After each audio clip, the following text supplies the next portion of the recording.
Now it feels good to be back here in the daytime. I've been doing a lot of Halloween Horror Nights, but at the same time I've been working at the Los Angeles Haunted Hayride. That's where I've been scare acting this year. This is my second year scare acting for Hayride. I've always considered working Horror Nights, but it'd be so difficult to do both YouTube and Horror Nights at the same time. Los Angeles Haunted Hayride offers a little bit of flexibility with that. They don't close at 2 in the morning, so as soon as their event ends at like 12 midnight or 10:30 depending on the night, I head straight to Universal and I go through a few mazes for Horror Nights. I actually haven't gone to Horror Nights that much this year though. This year is kind of a weird year for Horror Nights. I feel like it's very similar to years we've had in the past, and it's not as enjoyable for me. Usually what I like doing is sitting down, people watching, but it's just not as enjoyable. I feel like they have less scare actors out in the scare zones, and I don't know, the houses just feel so weird this year. But I wanted to talk about future presentations since it is October. Universal announced that at some point in October, they're going to be switching this up to a Wicked themed store to promote the new movie Wicked, which is a movie adaptation of the live musical Broadway show. And I don't know, all we have, can't really see through these walls, but all we have are these walls. We don't have an opening date, but if I were to guess, it would have to be towards the end of October, since they still have, it seems like, a lot of work to do. They still have those Nintendo World theming walls, or the Nintendo World signage and the Nintendo World like displays inside, so I don't think they're anywhere near done with that. However, they could get work done pretty quick, so I would imagine by like maybe the week of October 29, they'll have that store open. The movie comes out November 22nd, I believe, so I'd imagine they open it a little bit before the movie comes out. Park closes at 8 p.m. tonight, which is surprising for a Monday. It does seem like it's on the busier side today. Not crazy busy, but like medium. Average wait time of what, 45 minutes up here on the upper lot. I'm seeing a lot of 30s downstairs. 60 minutes for Bowser's Challenge. So it's not like horrible. It's very doable to get every ride done. If you're here at Rope Drop, as soon as the park opens, you can get every single ride done very, very easily. Usually the park, October celebrates Halloween. They set up like trick-or-treat spots, but they're not doing that this year, I guess. They would have different themed characters, like Hello Kitty would dress up, Woody Woodpecker and Winnie Woodpecker would dress up. They haven't been doing that. Actually, I think the last time they did that was in 2019. I feel like this post-COVID world has changed the theme parks in a drastic way. Disneyland has its reservations still in place. Universal is adjusting. It's not the same Universal as it was pre-COVID. We don't have Lunar New Year anymore. A lot of activities, a lot of entertainment, a lot of stuff like that was cut after COVID. Not to mention all the price increases. Universal has dropped their prices just a little bit to compete with Disneyland's crazy pricing.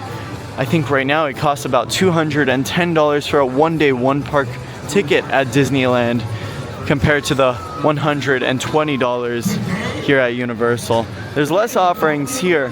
However, if you were to pay $210 for Disneyland and only have like, 9 enjoyable rides, and you come to Universal, you have a new roller coaster that's about to open, you have the Mummy ride, Jurassic World, the Studio Tour. I feel like all of that combined is more worth it than Disneyland. Speaking of new roller coasters, look at the main structure. It's looking insane. They're getting closer and closer to adding walls around this thing. And my biggest question is, what is this thing gonna look like? What is it gonna be themed to? We know Fast and Furious, but this can't just be a parking garage, can it?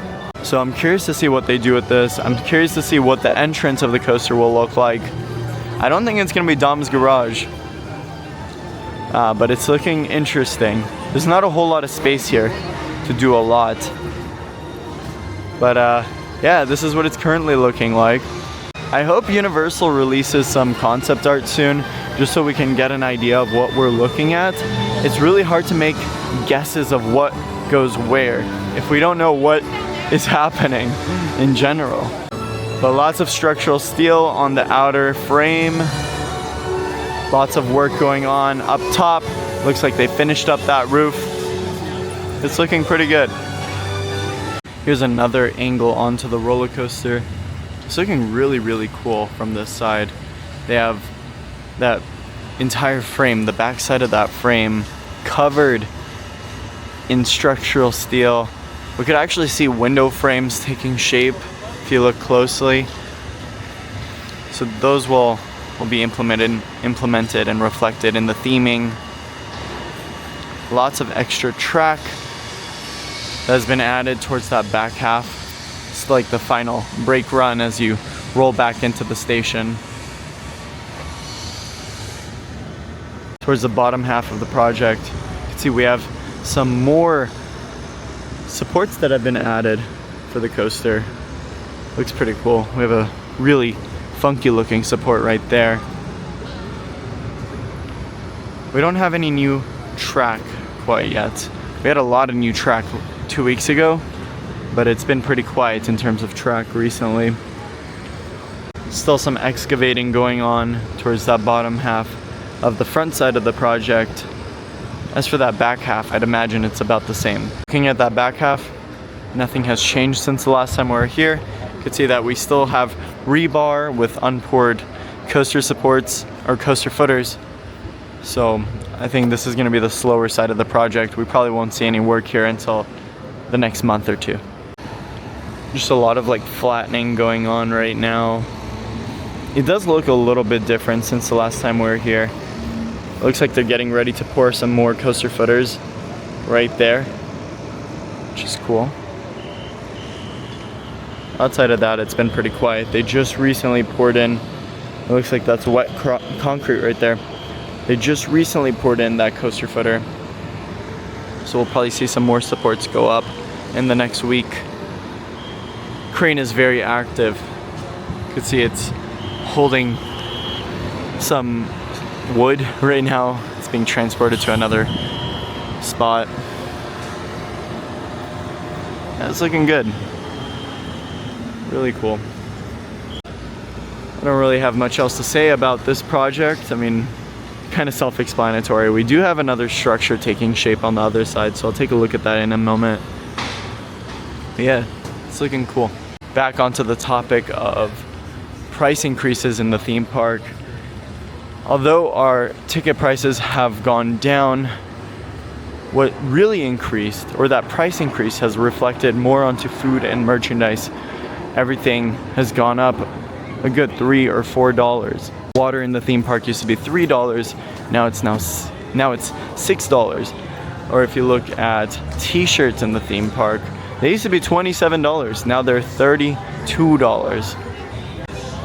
Overall, everything else is getting pretty expensive, which is a subtle change. I don't think pass holders are going to notice that because you're still getting that discount, but now with that discount, you're still paying the original price while regular guests are paying a higher price.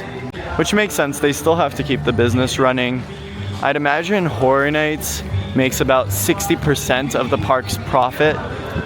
So throughout the rest of the year, I mean, it's pretty empty. We had a pretty slow summer.